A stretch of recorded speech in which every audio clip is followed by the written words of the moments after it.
રાજ્યમાં સતત વધી રહેલા નકલી અને સબસ્ટાન્ડર્ડ પનીરના વેચાણને રોકવા માટે રાજ્ય સરકારે મહત્વના પગલાં લીધા છે. આરોગ્ય મંત્રી પ્રફુલ પાનસેરિયાએ સૂચના આપી છે કે હવેથી રાજ્યની તમામ હોટેલ, રેસ્ટોરન્ટ અને કેટરિંગ સંચાલકોએ ગ્રાહકોને પીરસવામાં આવતું પનીર અસલી છે કે એનાલોગ તેની જાણકારી ફરજિયાતપણે બોર્ડ પર પ્રદર્શિત કરવી પડશે. તેમણે કહ્યું કે આ માટે ગ્રાહકોએ પણ જાગૃત બનવું પડશે અને પનીર અંગેની માહિતી માંગવી પડશે. ભેળસેળ કરીને પનીર બનાવીને 1400 કિલો જેટલું પનીર પકડ્યું પોલીસે અને આરોગ્યના ટીમ સાથે મળીને.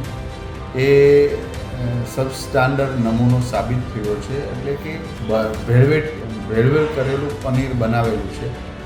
તો કાયદાકીય રીતે આરોગ્ય વિભાગ પગલાં તો લઈ રહ્યું છે, પણ લોકોએ પણ દરેક હોટલમાં જમતા પહેલાં કેટરિંગવાળાને બધાને સ્પષ્ટતા કરવી પડશે. એનાલોગ પનીર તમે આપો છો, યાની કે એનાલોગ પનીર એટલે કે પામ ઓઇલની અંદર મિલ્કનો પાવડર વગેરે નાખીને એસિડિક પદાર્થ નાખીને એને પનીર જેવું જ પનીર બનાવવામાં આવે છે. જ્યાં પહેલું તો આરોગ્ય વિભાગને એની જાણ કરી આવા લોકો ઉપર કેસ થાય એવી મુહિમ ચાલી રહ્યું છે. એમાં આપ સૌ